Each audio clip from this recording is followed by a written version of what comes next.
Leon and the Championship, Chapter 26, entitled The Zeisel Method.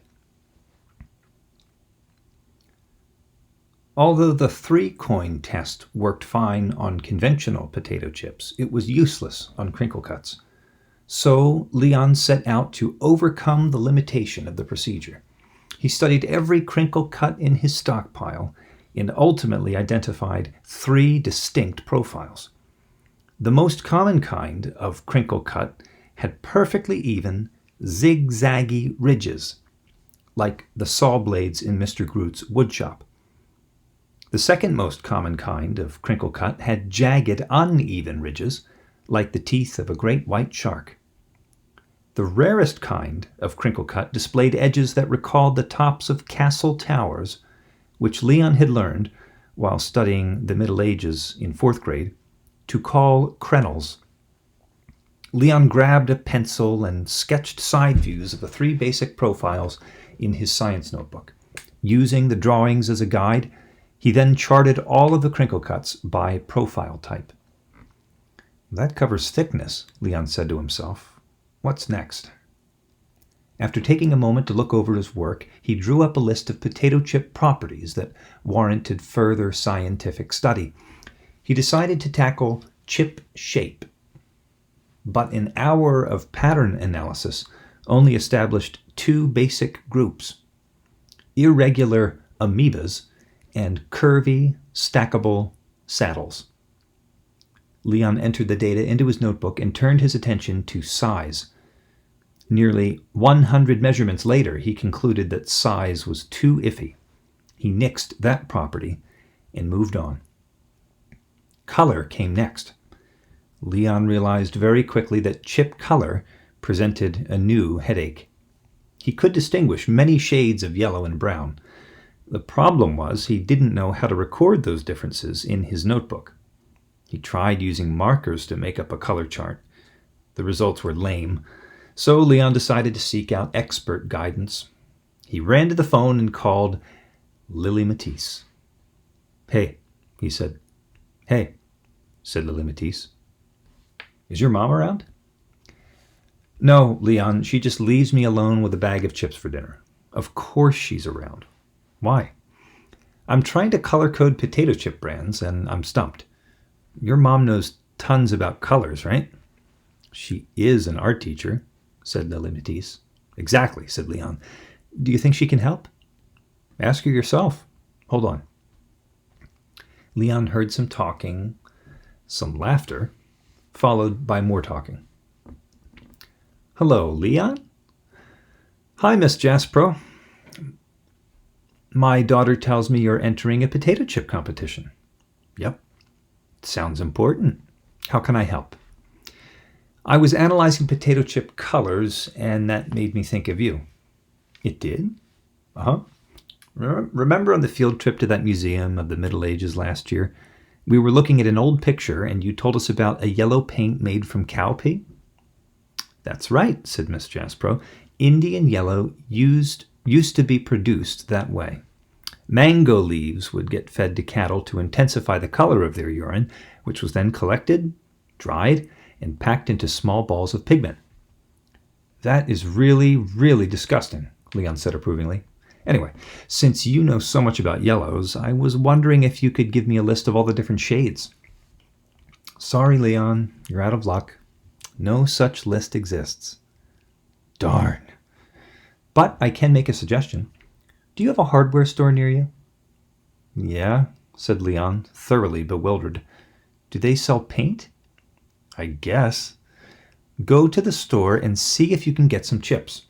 "I have the chips, Miss Jaspro. It's a list of yellows I need." "Not potato chips, Leon. Paint chips." "Oh. If it's a decent hardware store, they'll have sample cards for all kinds of paints and all kinds of colors." "That's great," said Leon, but his excitement was cut short by a new concern. "How much do the sample cards cost?" he asked. "They shouldn't cost a thing, Leon. Paint companies give them away." "Super, Miss J. Thanks." "Glad to help," said Regina Jaspro. The next day, Leon asked his mom if he could make a run to the hardware store. "If you promise to feed the piranhas in 302, Emma Zeisel negotiated. "No problem," Leon said before disappearing through the revolving door. The local hardware store was a family business called Adler's that had a humongous black hammer mounted above the entrance. Leon wondered, as he passed underneath the hammer, if Adler had needed a second, even more humongous hammer to nail up the one overhead. "Can I help you?" asked a tiny man wearing an apron that read Fred. "Do you have paint chips?" Leon asked. "Adler's wouldn't be Adler's if Adler's didn't have chips," Fred said proudly. He pointed a wooden-handled screwdriver to the back of the store. "Take a right at the mousetraps, then your first left after the toilet plungers." As soon as Leon passed the plungers, he knew he'd struck gold, and bronze, and yellow. Hundreds of paint chips covered the entire back wall of the hardware store. The bookmark-shaped samples, all arranged by color, made Leon think of a rainbow fed through a potato chipper. He dashed to the entrance and double-checked to make sure that the chips were free for the taking. Fred confirmed what Regina Jaspro had said on the phone. "Grab as many as you like, Sonny. Adler's wouldn't be Adler's if Adler didn't give away chips." Leon collected a complete set of yellows, a complete set of golds, plus a decent assortment of browns, light browns, reds, oranges, and purples to compare against various specialty chips. The color harvest didn't take long. A half hour after he had begun his expedition, Leon was on his bed, dealing out paint chips like playing cards. For a while, he just stared. "Incredible," he said to himself. He never would have believed there could be so many shades of yellow, and each with its own special name. All at once, Leon decided to classify the chips. He began by isolating all yellows named after flowers: daffodil, dandelion, crocus, honeysuckle, marigold. He put them in a pile. Next, he grouped weather and time yellows: high noon, low sunrise, sun ray, sunspot, sun shower, sunshine, summer sunrise, sunny summer, summer solstice. He stacked up a pile of golds: Venetian gold, Sutter's gold, nugget gold, yellow gold, fool's gold, Burmese gold, golden pond, golden fleece, mission gold, and golden fable. He assembled a pile of yellows related to food and cooking: country kitchen yellow, dish glove yellow, cornmeal, corn cake, butternut, curry spice, wildflower honey, citrus splash, mustard yellow, French mustard yellow, lemon sorbet, lemon souffle, lemon drop, lemonade, pineapple soda, and jello yellow. He caged all the animal yellows: honeybird, canary, chickadee, goldfinch, cheetah, lion's pelt, cat's eye, and goldfish. He created a small atlas of place name yellows: African yellow, Indian yellow, Sumatran gold, Ceylonese gold, Sierra Madre, Panama Beach, Jamaican Dream, and Yellow Brick Road. Finally, there were all those paint chips that resisted classification, and that served as a handy way to group them: straw hat, yellow submarine, kayak yellow, torch, ho-hum yellow, hello yellow, mellow yellow, and jolly good fellow yellow.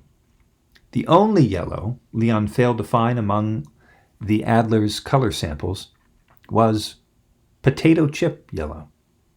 "That's nuts," he told himself. "Potato chip yellow is probably the best known yellow in the whole universe, except for, maybe, the sun." But as soon as Leon started trying to match edible chips to the paint chips on his bedspread, he understood why no color sample borrowed the name of the world's favorite snack food.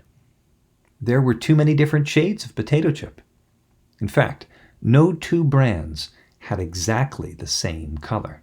And that single fact was the key to Leon's potato chip, color chip comparison chart.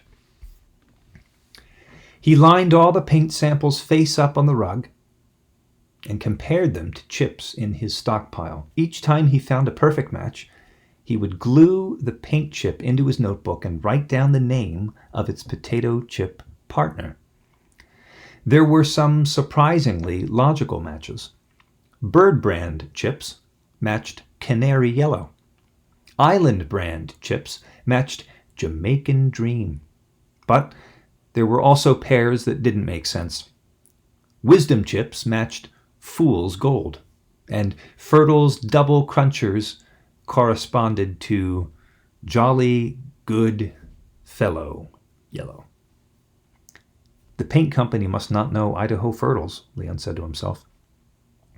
And, after working through all the yellow potato chips, Leon took a break and went to feed the piranhas in 302.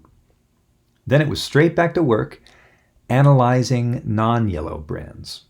Incan Treasure, a Peruvian chip Maria provided, matched a purple paint called Plum. Mississippi River chips, a barbecued product from the South, paired perfectly with a paint called Plantation Brick. All in all, Leon ended up matching paint samples to 98 brands of potato chips. With color taken care of, Leon took a mental inventory. Thickness? Check. Shape? Check. Color? Check. Sound? Sound came next. Leon figured if bird watchers could tell a robin from a wren by their chirps, he might be able to distinguish different brands of chip crunches. That was the idea, anyway. Leon picked up a Fertile's Double Cruncher, shut his eyes, bit down, and listened. Then, quick as he could, he grabbed a Wisdom chip and repeated the procedure. The two brands sounded pretty much the same. He tried again. The second trial was no better. After a few minutes of careful crunching, Leon felt soundly defeated and gave up. Only one item remained on his mental checklist, the one Idaho Fertiles dismissed as useless and unscientific. Taste. Basic flavor distinctions were a snap for Leon. He had no trouble telling a barbecue chip from, say, a salt and vinegar. But, as Fertiles had proven during the factory tour, distinguishing different brands of the same flavor was a whole lot tougher. It took some doing, but Leon ultimately isolated 3 distinctive chew factors to help him tell apart similarly seasoned chips produced by different companies. First of all, there was the way the chip broke apart at the start of munching. Second, there was the texture of the chip during munching. And third, there was the sensation that remained after the chip had been swallowed. Leon called these 3 factors crumblosity, mouthfeel, and linger taste. For the better part of a Sunday, he refined his 3-point guide to chew factors. When he was done, he flipped through his notebook. A full weekend's worth of research and writing had produced more than 40 pages of chip analysis, an achievement that almost allowed Leon to forget why he had conducted his research. Almost, but not quite.